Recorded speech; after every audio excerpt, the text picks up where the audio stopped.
हमारे अतीत को याद करने के साथ साथ हमारे वर्तमान और भविष्य की उस सुनहरी तस्वीर को भी देखने का है जिसने हमें सबने मिलकर पिछले 11 वर्षों में ये गढ़ा है। साथियों, हम सब जानते हैं कि दशकों तक सत्ताएं बदली लेकिन व्यवस्थाएं नहीं बदली।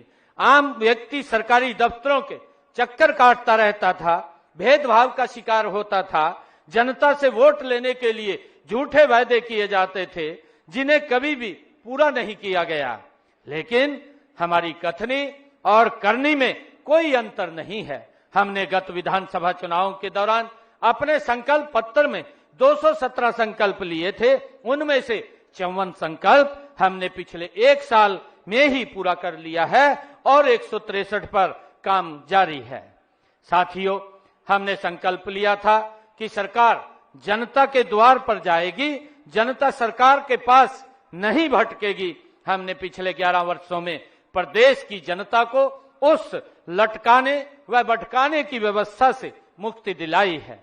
साथियों, लोगों को अपने सरकारी कामों के लिए दूर न जाना पड़े, इसके लिए हमने हांसी को नया जिला बनाया है। इससे पहले भी दादरी को भी जिला बनाया गया था। साथियों, आपको याद होगा वह दौर जब नौकरी के लिए पर्ची और खर्ची चलती थी, जब योग्यता रद्दी की टोकरी में डाल दी जाती थी। लेकिन आज हमारी बिना पर्ची बिना खर्ची के नौकरी देने की नीति, ऑनलाइन रजिस्ट्री, पारदर्शी ऑनलाइन ट्रांसफर पॉलिसी, पढ़ी लिखी पंचायतें और अंत्योदय अभियान की चर्चा पूरे देश में आज हो रही है। यह नए हरियाणा की ये तस्वीर है।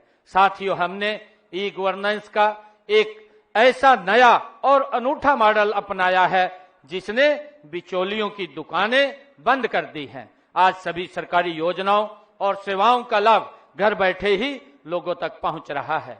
साथियों, किसी भी राज्य की प्रगति की पहली शर्त वहां की कानून व्यवस्था होती है। इसलिए हर नागरिक की जान और माल की सुरक्षा हमारी सरकार की सर्वोच्च प्राथमिकता है। हमारे ऑपरेशन ट्रैकडाउन, ऑपरेशन क्लीन और प्रहरी जैसे पहलों से अपराधियों में खौफ है। साथियों, इसी तरह गत 1 सितंबर से चलाए जा रहे ऑपरेशन हॉटस्पॉट डोमिनेशन में 2200 अपराधी गिरफ्तार किए गए। इन ऑपरेशन से प्रदेश में मादक पदार्थों की तस्करी और अवैध संपत्तियों पर लगाम लगी है। हमने पिछले साल नशा मुक्त हरियाणा अभियान भी चलाया है। इसमें 6000 से अधिक गिरफ्तारियां की हैं और नशा तस्करों की 12 करोड़ रुपए मूल्य की संपत्ति भी हमने जब्त की है। मेरे युवा साथियों, आप इस प्रदेश की रीढ़ हैं। मैंने विधानसभा के दौरान कहा था कि मैं पद ग्रहण करने के साथ ही 24,000 युवाओं को सरकारी नौकरी देने के नियुक्ति पत्र सौंपूंगा। इस वचन को निभाते हुए हमने नए मंत्रिमंडल के गठन के साथ ही 17 अक्टूबर 2024 को 24,000 युवाओं को सरकारी नौकरी दी है। गत 1 साल में हमने 34,000 युवाओं को नौकरी दी जा चुकी है। इन्हें मिलाकर के पिछले 11 साल में 1,80,000 नौकरियां दी जा चुकी हैं। साथियों, हमने केवल सरकारी नौकरी ही नहीं बल्कि रोजगार सुरक्षा पर भी काम किया है। हमने कानून बनाकर हरियाणा कौशल रोजगार निगम के तहत कार्यरत युवाओं के भविष्य को भी सुरक्षित किया है। साथियों, प्रदेश के युवाओं को रोजगार सक्षम बनाने के लिए 1,14,000 युवाओं को कौशल प्रशिक्षण भी दिया गया है।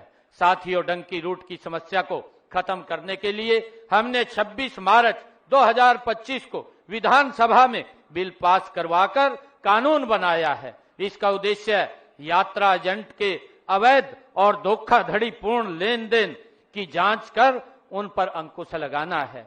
भाइयों बहनों, हरियाणा की आत्मा हमारे गांव और खेतों में बसती है।